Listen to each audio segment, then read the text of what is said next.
honey.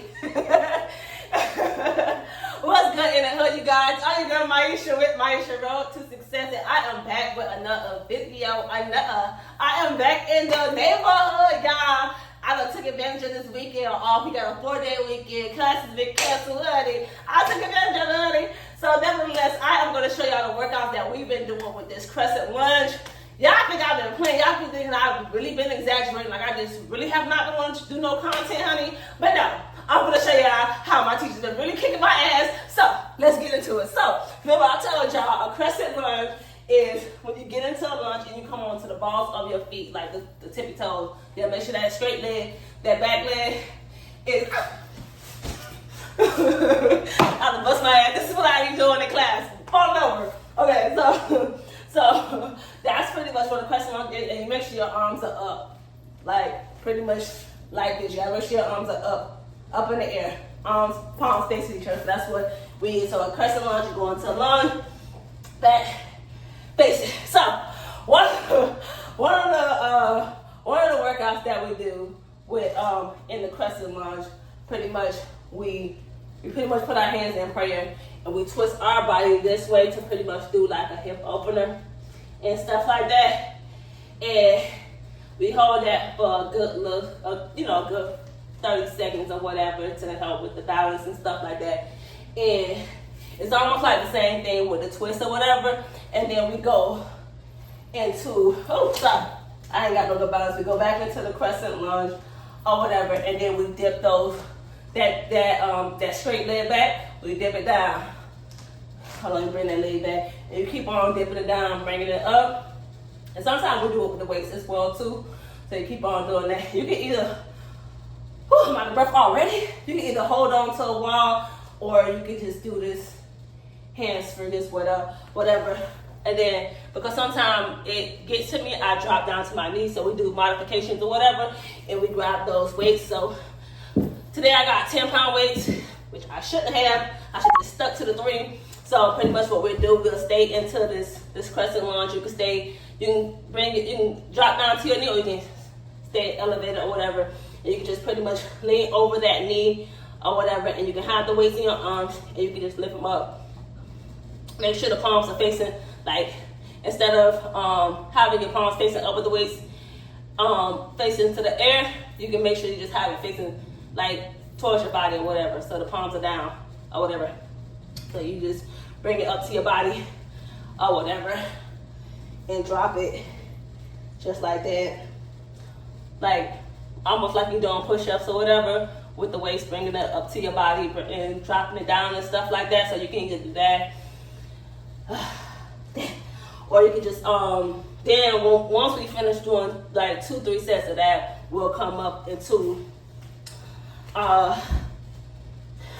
warrior 2 with the weights in our hands. So let me make sure I properly position my warrior 2. So you'll pretty much have your arms, well, not so much out straight like that. You'll pretty much have your arms in a W shape with the weights in your hand, and you'll pretty much peaceful warrior, reach out like that, and then come back up. And then you'll either have your arms, your palms facing each other in a 90-degree angle, lift it up, bring it down, and stuff like that. Or, like I said, you can always just, you can always just come out of it or stuff like that, and just simply keep your arms in 90-degree angle and bring it up. It all depends on what your preference is.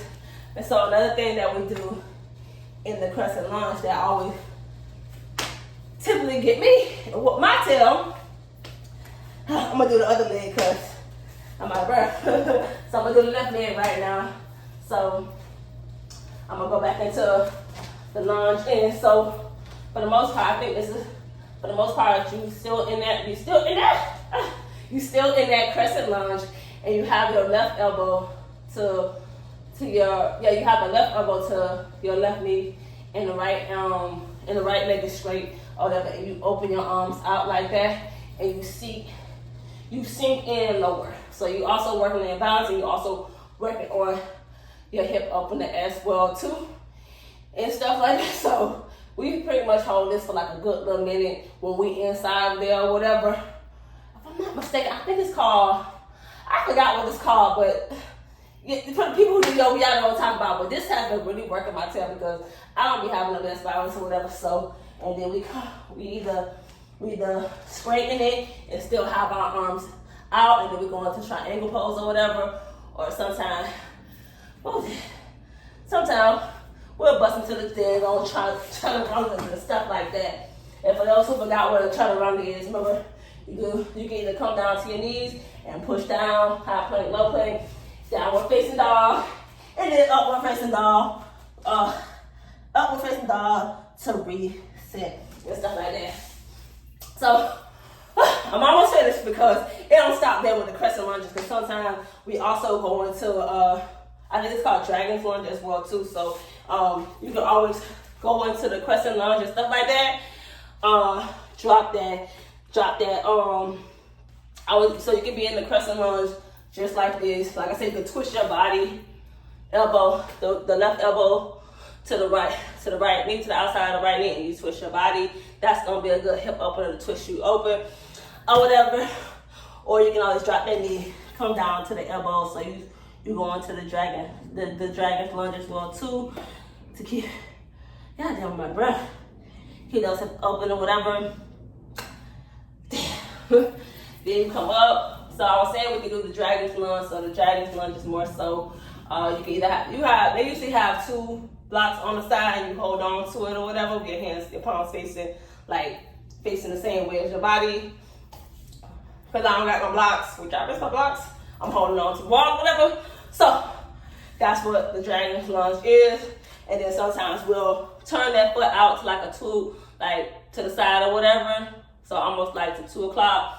Whether it's on your left or your right side, you bring that leg in. Make sure you're, what's that called? Make sure when you do this one and stuff like that, make sure your knee is not make sure when you're stretching, your knee is not on, make sure you're not directly on that knee. Make sure you on above the knee or whatever. And make sure you don't sickle your foot. Sickling your foot means not turning your foot in. That's sickling. That's what they consider sickle in dance or whatever. So you put the one palm down, which is the right hand down, and you use your left arm to bring that to bring your feet to your butt or whatever. Make sure you keep the legs straight or whatever, and keep it active and lean forward, and that's good for your quads or whatever. So these crescent lunges has really been moving my ass.